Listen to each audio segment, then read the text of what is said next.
Hey there, EDUT 501 Concordia students. It is week 3. I'm Bill Selleck, adjunct faculty here at Concordia. Still here with Tanya. Hello.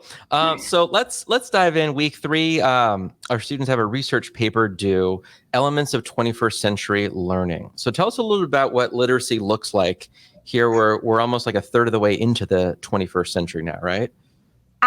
We are, and especially after this last year, where now technology is clearly no longer optional, and Right. I think that's here to stay. You know, when we think about digital literacy or digital fluency, and we start thinking about the skills that our students are starting to develop or need to develop, that's something that really is going to start shaping the way that we approach the projects we do in classes, and the skills that we know need to be really brought to the forefront for kids to leave with. So one particular that often comes up when I'm working with schools and teachers is creative literacy, right? Creation literacy, understanding how you're going to use these tools to tell a story and communicate your ideas visually, and learning how to do that. Because, you know, one of the things that I'll often say is, like, you know, we might know how to use tools, or we might know what tools are out there, like we become digitally literate, but do we understand how to use these tools together to create something that's even more dynamic, that requires like problem solving to learn how to do in a more creative way? So if you're more fluent, then you know that maybe you're not going to just use one tool to create something, but you're going to learn that you can use multiple tools to get what you need done in the most efficient and creative way. So our kids are often pretty literate, but it doesn't necessarily mean that they're often super fluent, right? And so those are things that we really need to work on and have kids practice and give them the opportunities to learn how to do. So I don't know if that makes a lot of sense. In the book, you know, we talk about disrupting what it means to be literate. And so I think that's a big part of that conversation about literacy in the 21st century, or the modern age, really does need to look different. And we need to be thinking about how we're explicitly teaching those skills. Yeah, absolutely. You know what that reminds me of? When I hear some teachers are like, oh, you know, kids these days just know how to use technology, right? Like they're on YouTube all the time. They know how to make videos. It's like, well, they know how to consume them. They don't know how to create them. And if they do know how to create them, you as the teacher have this expertise as to how to create them. You know, like we just had something we call it Reach Beyond Week.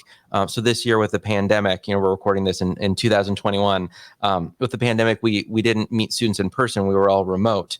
And we were making videos using the Clips app on iOS. Amazing app. Like if you've not played with that, Totally. like, Yes. if you have an iOS device, hop on it, right? You know, so our students like knew how to make these. One of the teachers that was co-teaching with me is a middle school English teacher, and she was like, I don't really do videos. I watch movies. And my goodness, like hearing Molly give thoughtful criticism to like drafts of student videos, it sounded like she was like a media expert, because she is, right? Like it's no longer just, I'm an English teacher, I'm going to do a 5-paragraph essay. You know, like if you're a teacher, you have this deep expertise. Like the students might know the mechanics of the tools, but actually you're the one that's going to help take it to the next level and really have that learning happen, right? I need to say one more thing. I know these are supposed to be a little short, but I also think it's really important to note that if you are going to be a plumber or you're going to be a neurosurgeon, you're going to need to be able to sell your ideas. You're going to need to be able to communicate your ideas with impact, and you're going to need to be able to do that visually. And so those skills are, as Bill said, they're not optional anymore. If you're going to write a paper and you have a blog down the line, or you're creating an ad that's a written ad, or whatever that might look like, if you're going to want people to actually view it, you're going to need to sell it with a visual. You're going to need to be able to communicate it with a visual story in some way, shape, or form. Because if we look at the media that we consume and that people are used to now consuming, especially the next generation, it needs to be quick, it needs to be visual, and it needs to have impact. And so it's, of course, we need to learn how to write, but in the modern age, we need to be able to tell stories visually. And so those skills are no longer optional. And that's part of the whole idea of disrupting literacy and understanding that there are many ways of communicating your message. All right, I'm done. Hang on a second. I have a microphone right here. I'm going to hand to you, and we're gonna just, there we go. And that'll be the end of week 3.